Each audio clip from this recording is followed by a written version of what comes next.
ప్రత్యామ్నాయ బహుజన రాజకీయ పార్టీ సమీక్షా సమావేశంలో ఓయూ స్కాలర్ తన అభిప్రాయాన్ని మాట్లాడుతూ గుడి దేవుడు అనే భావజాలం నుంచి బయటకు పడ్డ నాడే రాజ్యాధికారం సిద్ధిస్తుందని చెప్తున్నాడు.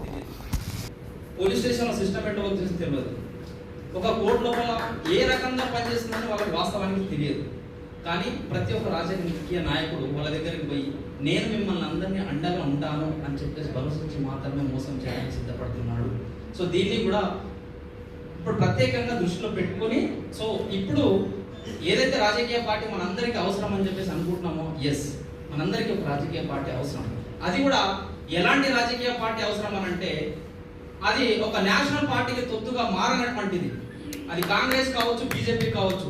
మన తెలంగాణ రాష్ట్రాన్ని మనమే పరిపాలించుకుంటాం, నువ్వెవడిరా అనేటువంటి శక్తి సామర్థ్యాలు కలిగినటువంటి దాని స్ట్రక్చర్ని ఏర్పాటు చేయాలని చెప్పేసి నా యొక్క భావన. సో అదే రకంగా ఈరోజు ఈ భారతదేశంలో డెమోక్రసీ పనిచేస్తుందని అనుకోవడం మూర్ఖత్వం. 666 మంది సుప్రీంకోర్టు జడ్జెస్ దాని లోపల బహుశా 54 నుంచి 59 మంది మాత్రమే మిగతా కులాలు బీసీ కాడ నుంచి కింది వర్గాల వాళ్ళకి చెందిన వారు ఉన్నారు. మిగతా వాళ్ళంతా బ్రాహ్మణ్ కులానికి చెందిన వారే ఉన్నారు. మరి అలాంటప్పుడు మనకు న్యాయం జరుగుతుందని అనుకోవడం ఇంతకన్నా మూర్ఖత్వం ఉండదని చెప్పేసి నేను భావిస్తున్నాను. సో ఇప్పుడు ప్రజెంట్ సిచ్యువేషన్ లోపల భారత రాజ్యాంగానికి ముప్పు ఏర్పడ్డది. సో ఇలాంటి క్రమం లోపల మనం పార్టీ పెట్టుకుంటాం. జనరల్ మన పక్క రాష్ట్రం లోపల తమిళనాడులో చూస్తే, తమిళనాడు అనేటువంటి ఒక రాష్ట్రం స్టాలిన్ గారు ఇప్పుడు ఉన్నటువంటి ఎవరైతే లీడింగ్ లో ఉన్నారో ఆయన ప్రత్యేకంగా మోడీకి సవాల్ విసిరి ఎదురు నిలబడ్డటువంటి ఏకైక నాయకుడు అని చెప్పేసి మన సౌత్ ఇండియన్. ఎందుకు అనంటే, మా రాష్ట్రాన్ని మేమే పరిపాలించుకుంటాం, నీ హిందీ మా రాష్ట్రాల మీద వద్దాల్సిన అవసరం లేదని చెప్పేసి ప్రాక్టికల్ గా మాట్లాడుతున్నటువంటి వ్యక్తి. అదే కాకుండా ఇది తమిళనాడులో ఉన్నటువంటి ప్రతి ఒక్క పార్టీ, ఆయన పార్టీకి సంబంధించిన వాళ్ళకి మిగతా పార్టీకి సంబంధించిన అందరూ కూడా ఏకతాటికి తీసుకొచ్చి చర్చలు కూడా జరపడం జరిగింది ఇంటర్నల్ గా. సో ఈ రకంగా నిజంగానే మన దగ్గర ఆర్ఎస్ఎస్ హెడ్ క్వార్టర్ నుంచి రిలీజ్ అయినటువంటి సమాచారం మేరకు ఋషి రాజ్యాంగమే కనుక వస్తే మీరందరూ నాకు ఋషుల్లాగానే కనపడేటువంటి పరిస్థితి ఏర్పడుతుంది.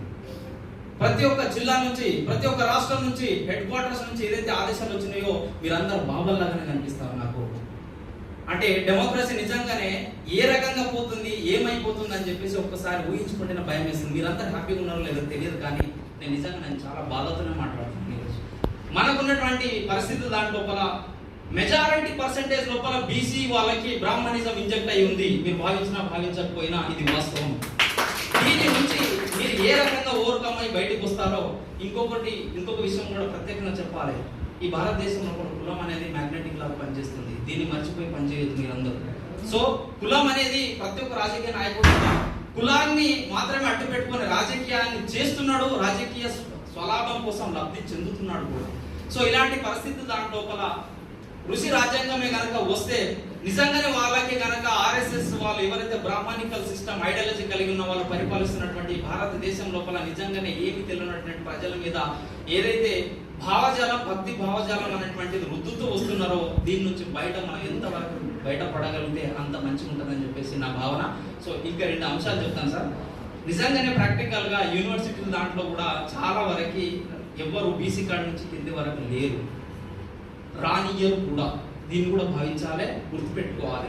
సో ఇలాంటి కష్టకాలం లోపల మీరు తీసుకున్నటువంటి నిర్ణయం నేను లీడరు మీరు లీడర్ అని చెప్పి కాకుండా నిజంగానే శక్తి సామర్థ్యం ఉన్నటువంటి వ్యక్తి అని నిలబడేటువంటి సమయం అనేది చాలా చాలా మనకు ముఖ్యమని చెప్పేసి నేను భావిస్తున్నాను. సో విద్యార్థి రూపం లోపల చాలా అన్ని కమ్యూనిటీకి సంబంధించిన వాళ్ళ దాంట్లోపల నేను కూడా ఇంటలెక్చువల్ విభాగంతో చాలా మంది చర్చించడం జరుగుతుంది. నిత్యం నేను వాళ్ళతో ఉంటాను, ప్రతి సమాచారం సేకరిస్తాను. ఎందుకంటే ప్రత్యేకంగా స్టూడెంట్స్ ఏది లభించదు, ప్రొఫెసర్స్ కావచ్చు, మిగతా వాళ్ళు ఎవరైనా కావచ్చు, సామాజిక నేపథ్యం, సామాజిక స్పృహ ఉన్న వాళ్ళు ఎవరైనా కావచ్చు, కులాన్ని అతీతంగా నేను వాళ్ళతో పనిచేయడానికి సిద్ధంగా ఉంటాను. ఈ యొక్క మూమెంట్ని ఏదైతే అనుకుంటున్నాం మనం నిజంగానే ఇది ఇంకొకసారి నేను వర్డ్ని రిపీట్ చేస్తున్నా, బ్రతకడం జీవించడం తెలియని వాళ్ళు 70% ఉన్నారు. ఎవరైతే అందులోపల రిజర్వేషన్స్ యూజ్ చేసుకొని ముందుకు వచ్చి వాళ్ళు నిజంగానే వాళ్ళు జీవించడం మొదలుపెట్టినటువంటి వాళ్ళు తిరిగి వాళ్ళ యొక్క అంటే స్వగ్రామానికే కావచ్చు, లేదంటే ఆ స్థితిగతులకి ఆ మూలానికి వెళ్ళలేని పరిస్థితుల్లో చాలా మంది ఉన్నారు. బయటకి అదర్ కంట్రీస్ పోవచ్చు, విలాసంగా బతుకోవచ్చు, ఇల్లు కొనుక్కోవచ్చు, కార్లు కొనుక్కోవచ్చు, కానీ మీ ఊళ్ళో వాళ్ళని మీరెందుకు చైతన్యం చేయలేకపోతున్నారు? మీ కుటుంబాల నుంచి వచ్చినటువంటి వాళ్ళని మీరెందుకు చైతన్యం చేయలేకపోతున్నారు? ఇవన్నీ కూడా మనం పాయింట్ వైజ్ కనెక్ట్ చేసుకుంటూ వెళ్తే నిజంగానే రాజకీయ పార్టీలకు కావాల్సిన అన్ని కూడా మనకు దొరుకుతాయి. ఇంకో విషయం ఏంటంటే ప్రాక్టికల్ ఆలోచన లేనిది ఏ అంశం కూడా మనము నిర్ణయించలేము, చర్చించుకోలేము. ప్రాక్టికల్ ఆలోచించాలి. 70% మనం నిజంగానే గ్రామంలో ఉన్నటువంటి ప్రజల్ని అర్థం చేసుకోలేనటువంటి పరిస్థితుల్లో ఉన్నాం. వాళ్ళని అర్థం చేసుకుంటే ఏ పార్టీ లోపల ఏ అంశం తీసుకోవాలో ప్రతి ఒక్కటి మాకు అందరికీ అర్థమవుతుందని చెప్పేసి ఇలాంటి అవకాశం ఇచ్చినటువంటి నాకు